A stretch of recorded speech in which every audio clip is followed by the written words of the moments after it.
It's Friday, and it's inevitable that there is a blockbuster clash in the IPL, and this time it comes to the Wankhede Stadium. Talking about match 8 as the Kolkata Knight Riders lock horns for the third time this week, believe it or not, against the Punjab Kings, who will be playing their second game. And in this match preview, we've got Russel Arnold, so don't go anywhere.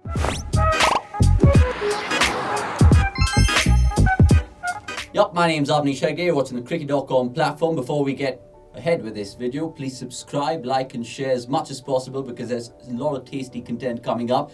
And let me, on that note, introduce Russel Arnold from Sydney, who's just watched a game of rugby. How did that go down, Russ? Don't ask. Not too good. The team that I support is struggling. They've lost 3 out of 3 and they were leading till the last minute. In the last 30 seconds, they conceded. So now we need some IPL cricket to cheer me up.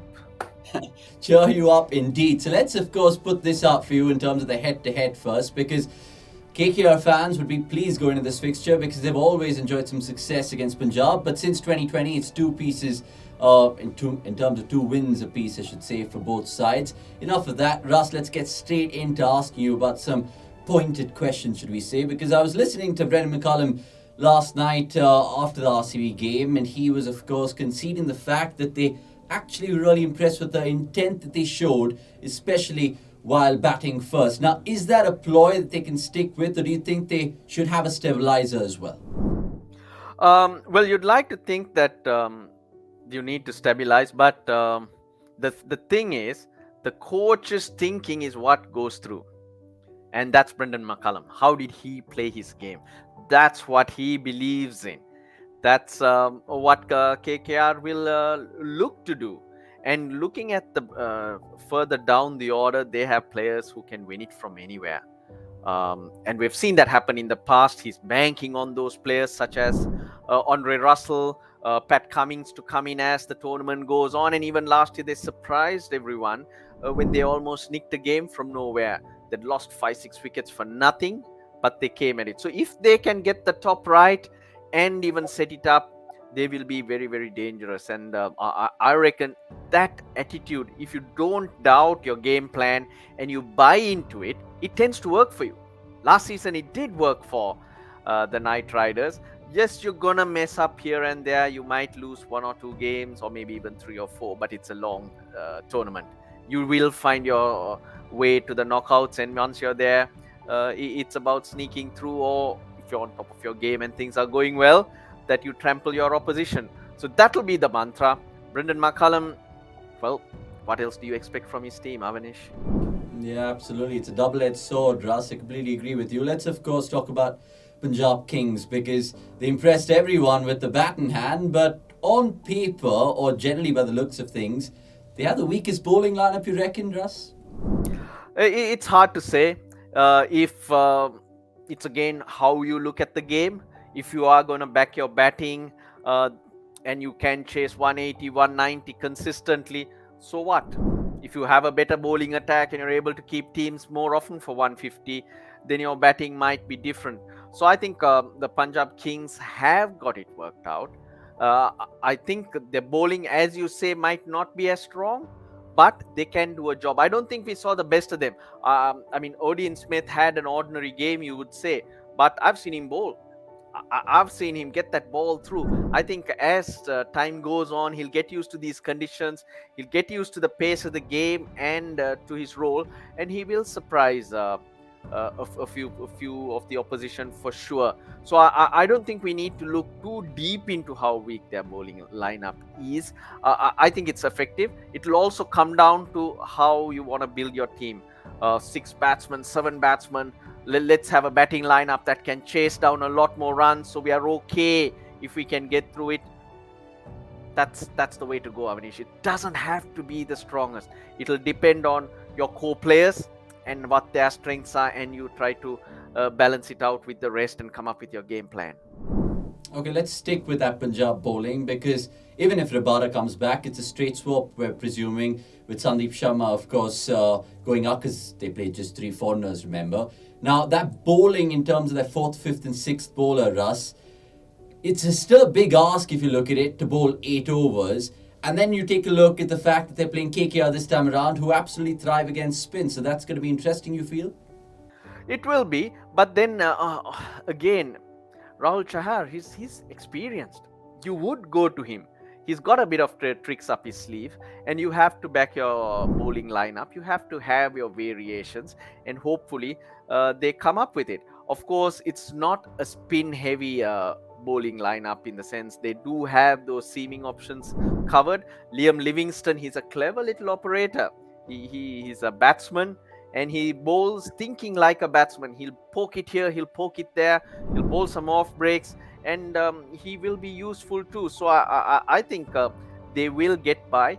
And once you've conceded 200 plus and you're able to chase that down with ease, I think you got to cut a bit of slack on your bowlers, right?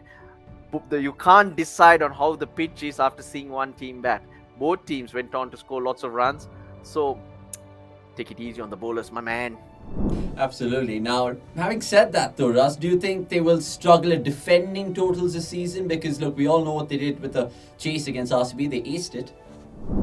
They did, because that batting lineup went hard. Liam Livingstone also is a good striker to follow the Rajapaksas and the two opening batsmen. But if they get a little bit off the pitch where these spinners can get some grip, which I think will be hard to see right now because of the amount of dew and with all the ground staff leaving a lot of grass to hold those pitches together.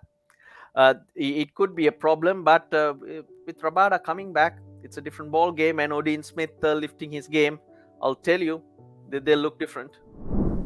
Okay, and just to wrap up this Punjab chat before I ask you another one on KKR, Mayank and Shikhar. I mean, they are a tasty opening pair. Do you think they are the best in the league compared to the fact that there's Rohit and Kishan, there's probably Warner and Shaw in due course of time, and not to forget someone like KL and Quinton de Kock? Where do you rate these two in terms of Mayank-Dhawan compared to the rest? Geez, you ask an interesting question which is very hard to answer. You look at all the teams right at the top, they are powerful, aren't they? Strong players, and these two have come together now. We haven't seen them together in the past, left-hand, right-hand combination. But the fact is, both have scored lots and lots of runs on their own. Now, as a partnership, we'll have to wait and see. I think they'll do well. I think both have a point to prove, and that'll work well for the team. They'll complement each other, the type of players that they are. They play for their partner as such, and hence they will work well. But it's a very hard one to say that they are the best opening partnership going around. That's hard.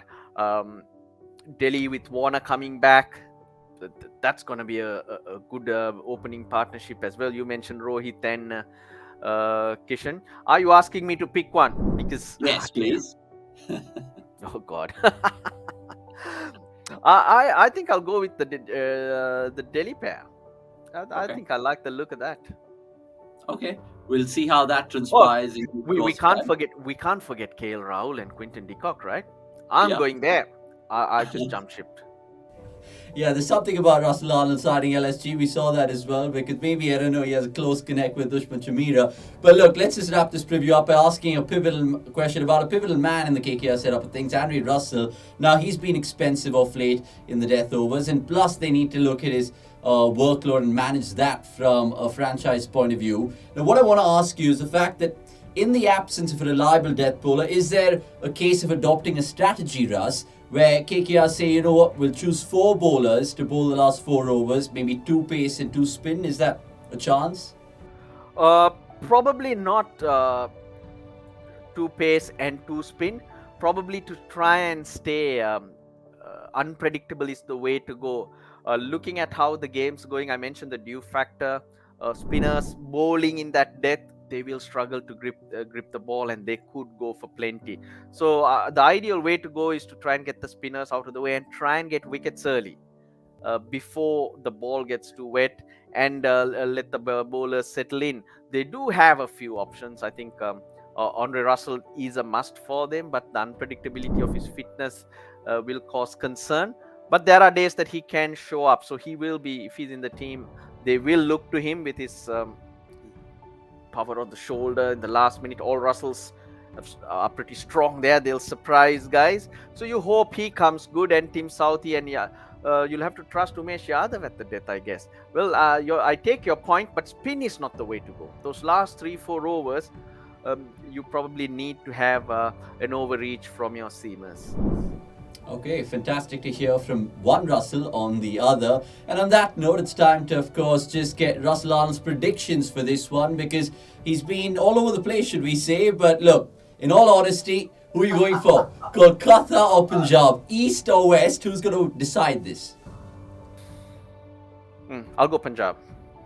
Okay, Punjab. And again, there's a Sri Lankan alliance over there. So we're trying to pick out the holes in Russel Arnold's predictions. But look, we're just trying to cheer him up. Like he said, after that rugby game transpired the way that he didn't want it to be. Enough of my fluff. Thanks for watching cricket.com. It's a goodbye from me and Russel Arnold, of course, from Sydney. We'll catch you guys soon.